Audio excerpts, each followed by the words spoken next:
Hello guys, what's up, welcome in Qfix. आज हमारे पास एक ये पीसीबी आई है जो कि ब्लू स्टार इन्वर्टर एसी की आउटडोर की पीसीबी है। इस पीसीबी के अंदर प्रॉब्लम है, ये आईजीबीटी पीएफसी सर्किट का सप्लाई देते ही शॉर्ट हो जाता है। तो आज की इस वीडियो में हम इसी फॉल्ट को रिपेयर करने वाले हैं और देखने वाले हैं कि ये आईजीबीटी बार बार किस वजह से शॉर्ट हो रहा है। तो वीडियो को लास्ट तक ज़रूर देखिएगा और अगर आपको वीडियो पसंद आती है तो प्लीज़ वीडियो को लाइक कीजिएगा। अभी सबसे पहले यहाँ पर देख सकते हैं आईजीबीटी नहीं है। इसके साथ ही इस पीसीबी में पहले भी देख सकते हैं कई जगह काम हो रखा है। देख सकते हैं यहाँ पर ये जिनर लगा होता है। अब जिनर की जगह यहाँ पर किसी ने जो है वो डायोड लगा रखा है। SS34 इसका नंबर है, जो कि एक डायोड है। तो यहाँ जिनर डायोड लगा रहता है, ये गलत लगा हुआ है। यहाँ पर इस जगह पर ये देख सकते हैं ये RC फ़िल्टर था। तो यहाँ पर जो रजिस्टर लगी रहती है लो वैल्यू की, उसकी जगह देख सकते हैं पैकेज यहाँ पर चेंज किया हुआ है। इसके बाद देख सकते हैं कम्युनिकेशन सर्किट में जो ट्रांजिस्टर लगा होता है TX वाले कपलर के लिए, ये भी यहाँ पर जो है छेड़ रखा है। तो अभी सबसे पहले हमारा जो फोकस रहेगा वो इस फॉल्ट को रिपेयर करना होगा, जो कि इसके अंदर सबसे पहले आई थी। उसके बाद हम बाकी चीज़ों को देखेंगे। अभी इस पीसीबी को हमने कंप्लीट सेटअप पर लगा रखा है। इसके साथ इसकी इंडोर की पीसीबी, आउटडोर की मोटर, कंप्रेसर, सभी चीज़ें कनेक्टेड है। आईजीबीटी लगाने से पहले हमें किन किन बातों का ध्यान रखना है उसके बारे में बात करेंगे। तो पीसीबी को अभी सप्लाई देते हैं और चेक करते हैं कि इसके गेट पर सीधे वोल्टेज तो नहीं आ रहे। अगर इसके गेट पे सीधे वोल्टेज आएंगे तो आईजीबीटी जो है वो सप्लाई देते ही डैमेज हो जाएगा। तो यहाँ पर वोल्टेज को चेक करने के लिए हमें चाहिए एक मल्टीमीटर। तो मल्टीमीटर हम ले लेते हैं। मल्टीमीटर को हम सेट कर देंगे DC रेंज पर। तो देख सकते हैं मल्टीमीटर अभी DC पर सेट हो चुका है। अब पीसीबी को देते हैं सप्लाई। तो पीसीबी को हमने यहाँ पर सप्लाई दे दी है। ये जो रेड LED है ये ऑन हो गई है। ये आईजीबीटी का एमीटर है, ये कलेक्टर है और ये है गेट। सबसे पहले हम एमीटर और कलेक्टर वाली पिनों के बीच में हाई वोल्टेज DC को चेक करेंगे। यहाँ पर अगर आप देखेंगे तो हमें 309 वोल्ट की हाई वोल्टेज DC सप्लाई जो है वो मिल रही है। अब हम इसके गेट पर चेक करेंगे तो देख सकते हैं इसके गेट पर हमें 13.3 वोल्ट की सप्लाई मिल रही है, जो कि नहीं मिलनी चाहिए। यहाँ पर वोल्टेज तभी आएंगे जब ये माइक्रो कंट्रोलर इस आईजीबीटी गेट ड्राइवर आईसी को इनपुट देगा। अब अगर ये आईसी यहाँ पर आउटपुट करेगी तभी ये यहाँ पर वोल्टेज आने चाहिए, लेकिन अभी क्या हो रहा है, अभी देख सकते हैं यहाँ पर जो है वो सीधे वोल्टेज आ रहे हैं। इस कंडीशन में अगर हम यहाँ पर आईजीबीटी लगाएंगे तो वो 100% शॉर्ट हो जाएगा। अब यहाँ पर वोल्टेज क्यों आ रहे हैं इसको चेक करने के लिए हमें इस गेट ड्राइवर सर्किट पे आना होगा। ऐसा हो सकता है कि ये जो आईसी है इसका आउटपुट पॉजिटिव वोल्टेज से शॉर्ट हो गया हो। कभी कभी क्या होता है कि जब आईजीबीटी शॉर्ट होता है तो आईजीबीटी के शॉर्ट होने से हाई वोल्टेज सप्लाई हमारे लो साइड सर्किट में एंटर हो जाती है और उसके बाद गेट ड्राइवर आईसी को डैमेज करते हुए माइक्रो कंट्रोलर के आउटपुट तक चली जाती है। तो ऐसा भी हो सकता है कि ये जो माइक्रो कंट्रोलर है वो सीधे इस आईसी को 3.3 वोल्ट देने लग जाए सिग्नल की जगह, तब ये आईसी पॉजिटिव आउटपुट करने लग जाएगी डायरेक्ट। तो इसको चेक करने के लिए हमें ये चेक करना होगा कि इस आईसी को अभी इनपुट मिल रहा है कि इस टाइम पे। तो इसको चेक करेंगे हम। तो अगर आपको आईसी की पिन आउट पता है तो ठीक है, नहीं तो आप इसकी डेटा शीट निकाल सकते हैं। यहाँ पर जो ये आईसी लगी हुई है ये आपको बहुत सारे पीसीबी के अंदर देखने के लिए मिल जाएगी, जो कि है 4424। इस आईसी की पिन नंबर 1 और 8 जो होती है वो NC होती है। पिन नंबर 2 इसकी इनपुट होती है। ये 2 चैनल की non inverting gate driver IC है। यहाँ पर इसमें 2 चैनल होते हैं, लेकिन क्योंकि यहाँ पर आईजीबीटी एक ही लगा हुआ है तो इसके दोनों चैनल को मर्ज करके एक ही बना दिया जाता है। तो यहाँ पर अभी देखेंगे तो ये है इसकी चैनल नंबर 1 की पिन नंबर 2 इनपुट है ये, और ये है पिन नंबर 4 जो कि इसकी सेकंड चैनल की इनपुट होती है। पिन नंबर 3 जो होती है वो यहाँ पर होती है ग्राउंड। पिन नंबर 5 जो होती है वो होती है इसकी सेकंड चैनल की आउटपुट। पिन नंबर 6 इसकी VCC होती है, जहाँ पर इसको 15 वोल्ट मिलते हैं। तो देख सकते हैं यहाँ पर 15 वोल्ट की सप्लाई जो है वो SMPS से सीधे आ रही है। इसका मतलब आईसी को सप्लाई ठीक मिल रही है। इसके बाद ये है इस आईसी की पिन नंबर 7, और पिन नंबर 7 सेकंड चैनल की आउटपुट पिन होती है। यहाँ पर ये 2 channel IGBT gate driver IC है, लेकिन इसको यहाँ पर सिंगल चैनल बना दिया गया है। इसके इनपुट को आपस में मर्ज किया गया है और इसके दोनों आउटपुट को आपस में मर्ज किया गया है। अभी इसके आउटपुट में हम चेक करें तो हमें 13.3 वोल्ट की सप्लाई मिल रही है, जो कि सीधे इसके गेट पे जा रही है। अब हम चेक कर लेते हैं कि इस आईसी को अभी कोई इनपुट मिल रहा है क्या। तो इसके इनपुट पर जब हम चेक करते हैं पिन नंबर 2 पर, तो यहाँ पर कोई भी पॉजिटिव सप्लाई नहीं है। ये आईसी नॉन इन्वर्टिंग आउटपुट करती है, मतलब अगर इसके इनपुट में पॉजिटिव होगा तो ये पॉजिटिव आउटपुट करेगी, अगर इसके इनपुट में नेगेटिव होगा तो ये नेगेटिव आउटपुट करेगी। अभी यहाँ पर अगर कोई वोल्टेज होते तो हम ये मान सकते थे कि हमारा माइक्रो कंट्रोलर इस IGBT गेट ड्राइवर आईसी के लिए आउटपुट कर रहा है, लेकिन क्योंकि यहाँ पर कोई वोल्टेज नहीं है अभी, इसका मतलब हमारा माइक्रो कंट्रोलर इसके लिए अभी आउटपुट नहीं कर रहा है। और क्योंकि ये खुद पॉजिटिव आउटपुट कर रही है, इसका मतलब ये जो आईसी है हमारी, ये अभी ख़राब है। तो इस आईसी को लगाने से पहले हम ये भी चेक कर लेंगे कि हमारा माइक्रो कंट्रोलर रिक्वायरमेंट के समय पर इसको आउटपुट देता है या नहीं। तो हम यहाँ पर बेसिकली सिग्नल चेक करेंगे इस आईसी को निकाल करके। तो इस आईसी को रिमूव करते हैं और MCU से आने वाली पल्स को चेक करते हैं। तो पल्स को चेक करने के लिए हमें DSO चाहिए, तो DSO हम ले लेते हैं मल्टीमीटर की जगह पर, और पहले हम इस आईसी को निकाल लेते हैं।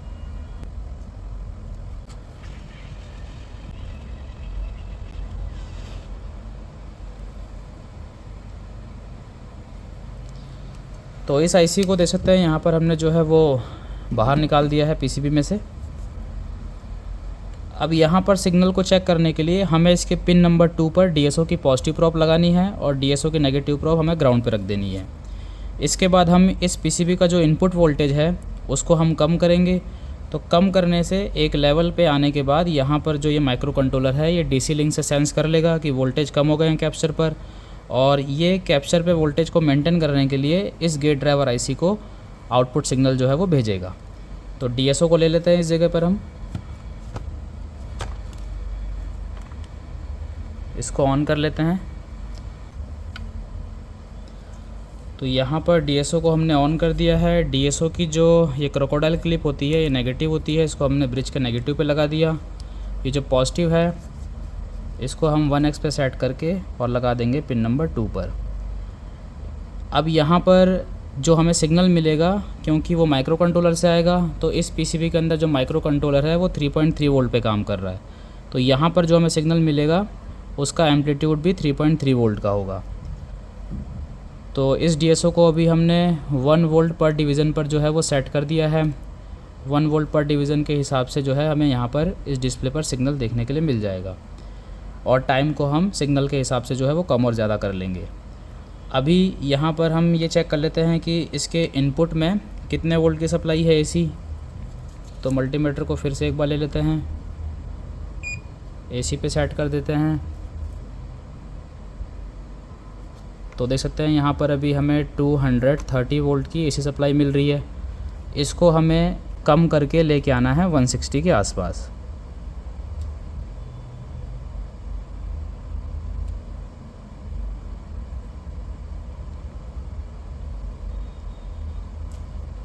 ठीक है, तो 160 पे देख सकते हैं वोल्टेज आ चुका है हमारा।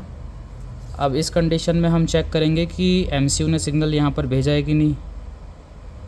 तो देख सकते हैं MCU ने जो है यहाँ पर सिग्नल भेज रखा है। हम थोड़ा सा यहाँ पर टाइम को जो है वो कम कर लेते हैं।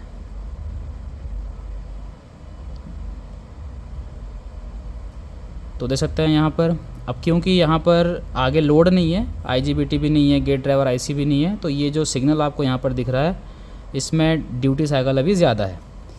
तो 3.3 वोल्ट का सिग्नल जो है देख सकते हैं यहाँ पर हमें मिल चुका है। इसका मतलब हमारा माइक्रो कंट्रोलर जो है वो ठीक काम कर रहा है। ये ज़रूरत पड़ने पर यहाँ पर इस आईसी को इनपुट दे देगा। अब हम क्या करेंगे कि हम इस गेट ड्राइवर आईसी को यहाँ पे नया लगाएंगे, क्योंकि ये जो हमारी आईसी थी ये सीधे आउटपुट कर रही थी। तो ये आईसी ख़राब है हमारी, ये शॉर्ट हो चुकी है। और आईसी लगाने के बाद जो सिग्नल हमें यहाँ पर मिल रहे हैं ये 3.3 वोल्ट का सिग्नल है, और इस आईसी के आउटपुट में हमें 15 वोल्ट का सिग्नल मिलेगा। तो पहले मैं यहाँ पर जो आईसी है वो न्यू लगा देता हूँ। तो ये देख सकते हैं ये हमारे पास है दूसरी आईसी, और ये जो आईसी है ये इसका नंबर है 4427। तो इस आईसी को हम यहाँ पर लगा देते हैं। पहले पीसीबी की सप्लाई निकालेंगे, सप्लाई निकालने के बाद कैप्चर के डिस्चार्ज होने का वेट करेंगे, उसके बाद ही इस आईसी को हम यहाँ पर लगाएंगे। इसका जो कैप्चर है वो डिस्चार्ज हो गया है। आईसी के अंदर डॉट बना होता है, तो डॉट के हिसाब से हमें पिन नंबर 1 को अलाइन करना है और उसके बाद जो यहाँ पर लगाना है। तो इसकी जो पिन नंबर 1 है वो इस तरफ है और हमारी आईसी का डॉट इस तरफ है।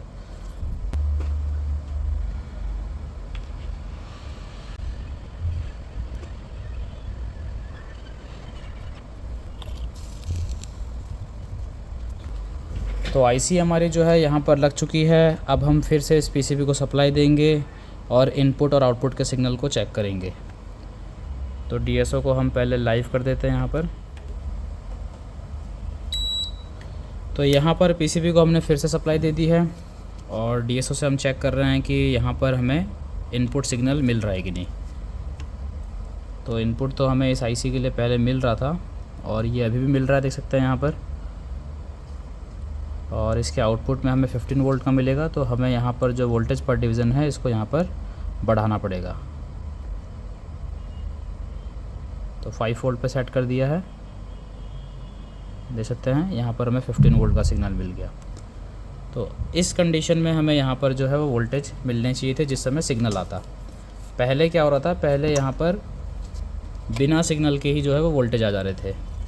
एक बार हम मल्टीमीटर से चेक कर रहे हैं, यहाँ पर इसको डीसी पे सेट कर लेते हैं, देख सकते हैं अभी 13 वोल्ट आ रहे हैं। तो मैं यहाँ पर फिर से वोल्टेज बढ़ा रहा हूँ। जब हम वोल्टेज बढ़ाएंगे तो देख सकते हैं यहाँ पर जो हमारे आउटपुट है गेट के लिए वो यहाँ पर बंद हो गए। अभी क्योंकि आईजीबीटी नहीं था इसलिए ड्यूटी साइकिल हमें ज़्यादा देखने के लिए मिल रहा था, लेकिन जब हम यहाँ पर आईजीबीटी लगाएंगे तो रिक्वायरमेंट के हिसाब से उसका ड्यूटी साइकिल बढ़ेगा और आईजीबीटी जो है हमारा कंडक्ट होगा। अभी इसके इनपुट में हम चेक करें तो देख सकते हैं यहाँ पर 194 वोल्ट है एसी। अगर इस वोल्टेज को हम फिर से 160 पे ले जाएंगे तो हमारा पीएफसी जो है वो ऑन हो जाएगा। ये देख सकते हैं मैं लेके जा रहा हूँ, ये आ गया 160 पे। अब यहाँ पर 13 वोल्ट आया है। इसको पहले हम देख सकते हैं। अब मैं वोल्टेज फिर से बढ़ा दे रहा हूँ यहाँ पर। तो वोल्टेज बढ़ते ही देख सकते हैं यहाँ पर जो हमारे पॉजिटिव वोल्टेज थे वो भी चले गए। अब यहाँ पर इस समय जो है वो 0 वोल्ट आ रहे होंगे। इस कंडीशन में हम यहाँ पर जो है अब आईजीबीटी लगा सकते हैं। आईजीबीटी लगाने के बाद यहाँ पर कुछ चीज़ें जो मिसिंग है, जैसे कि यहाँ पर जीनर डायोड नहीं है, जीनर डायोड को भी लगाएंगे। और यहाँ पर ये बूट स्ट्रैप कैप्चर भी एक मिसिंग है, ये रजिस्टर नहीं है। तो यहाँ पर जो आईजीबीटी लगेगा वो देख सकते हैं, ये है हमारे पास 50GR22 जो कि इसमें यहाँ पर लगने वाला है। तो इस आईजीबीटी को हम यहाँ पर लगाते हैं और देखते हैं कि सप्लाई देते ही जो ये आईजीबीटी है वो शॉर्ट होता है या नहीं।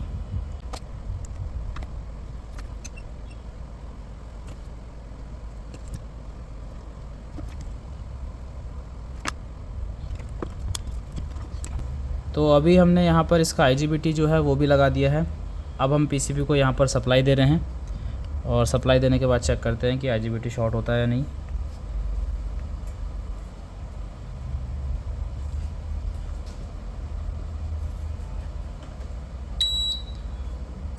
तो देख सकते हैं पीसीबी को सप्लाई दे दी हमने और आईजीबीटी जो है अभी शॉर्ट नहीं हुआ है। अब हम यहाँ पर इसके जो बाकी कंपोनेंट्स हैं उनको सबको लगा देते हैं और उसके बाद हम इसको लोड पर चला के चेक करेंगे।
तो अभी इस पीसीबी में जितने भी कंपोनेंट गलत तरीके से लगे हुए थे उन सभी कंपोनेंट को हमने सही तरीके से लगा दिया है। जहाँ पे जो कंपोनेंट मिसिंग था वो भी हमने लगा दिया है।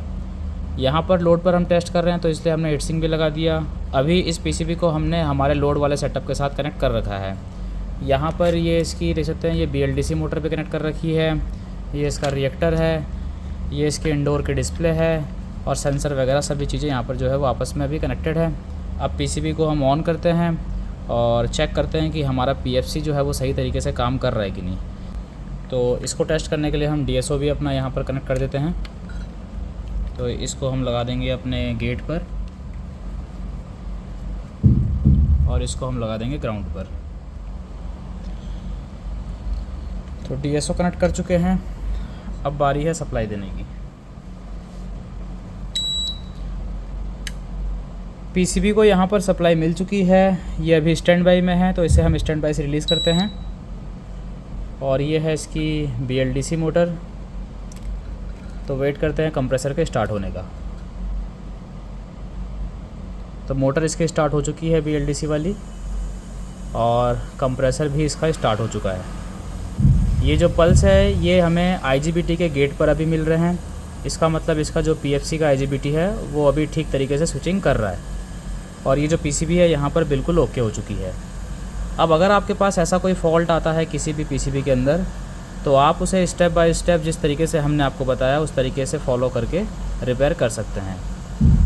अगर आपको ये वीडियो अच्छी लगी है तो प्लीज़ वीडियो को लाइक कीजिएगा और अगर आपने वीडियो लास्ट तक देखा है तो थैंक यू सो मच।